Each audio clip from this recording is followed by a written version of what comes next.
একাদশ শ্রেণীতে ভর্তি নিশ্চয়নের জন্য এই লিঙ্কটি তোমার মোবাইলের ক্রোম ব্রাউজারে লিখো, অথবা এই ভিডিওর প্রথম কমেন্টে এই লিঙ্কটি দেওয়া আছে, ওই লিঙ্কে ক্লিক করে সরাসরি ব্রাউজারে চলে যেতে পারো।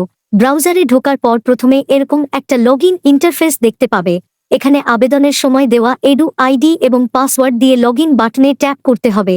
কেউ যদি এডু আইডি এবং পাসওয়ার্ড ভুলে গিয়ে থাকো তাহলে ইয়েস লিখে কমেন্ট করো। তাহলে কিভাবে পাসওয়ার্ড ফেরত আনতে হয় সেই বিষয়ে আরেকটি ভিডিও আমরা সন্ধ্যায় আপলোড করব।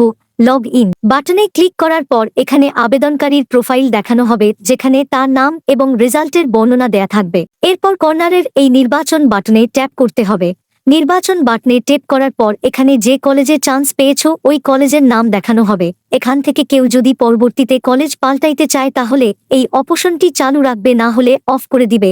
এরপর নির্বাচন নিশ্চিত করুন এই বাটনে ট্যাপ করতে হবে। এরপর এরকম একটা ইন্টারফেস আসবে, এখান থেকে হ্যাঁ বাটনে ট্যাপ করে দিবে। তারপর এখানে পেমেন্টের তথ্য আসবে। নিশ্চয়ন নিশ্চিত করতে ৩৩৫ টাকা পেমেন্ট করতে হবে। এরপর এখান থেকে এই অপশনটিতে ক্লিক করবে।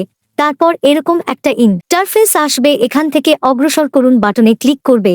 এরপর বিকাশ, নগদ অথবা রকেটে পেমেন্ট করার জন্য এই মোবাইল ব্যাংকিং অপশনটিতে ট্যাপ করবে। এরপর যে যেখান থেকে পেমেন্ট করবে সেই অপশনটি সিলেক্ট করবে। তারপর খরচ সহ এখানে ৩৩৯ টাকা অপশনটিতে ক্লিক করবে। তারপর এরকম একটা ইন্টারফেস আসলে এখানে তোমার যেই নাম্বারে অ্যাকাউন্ট খোলা ওই নাম্বার দিবে। নাম্বার দেয়া হয়ে গেলে কনফার্ম বাটনে ক্লিক করবে। এরপর ওই নাম্বারে একটা ভেরিফিকেশন কোড আসবে, ওই কোডটি এখানে দিবে। ভেরিফিকেশন কোড দিয়ে কনফার্ম করলে পিন দিতে বলবে, এখানে তুমি তোমার পিনটি দিয়ে দিবে এবং কনফার্ম অপশন এ ক্লিক করবে। তারপর এরকম একটা ইন্টারফেস আসবে এবং কিছুক্ষণের মধ্যেই তোমার পেমেন্টটি সফল হয়ে যাবে।